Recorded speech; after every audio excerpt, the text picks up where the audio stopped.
Hello world, this is RandomFIX, and today I'm going to show you how to change the rear windshield wiper on this 2006 Porsche Cayenne, and it applies to the earlier models as well. So go ahead and put the wiper in the upright position. Once you got your windshield wiper in the upright position, you want to pay attention to this little lever right here. Come to the bottom and just grab it out, and that's the only thing that's keeping it in is that little grommet right there, and the ones right here. And installation is just as easy. Put your wiper back, push in.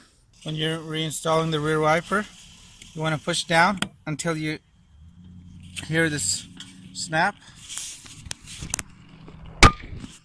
just like that, and you're done. Lower it down and you're good. I hope this video helped you out. Please leave your comments and your questions below, and have a great day. Let me know if you guys have any comments. Hit the subscribe button, and I really appreciate your continued support.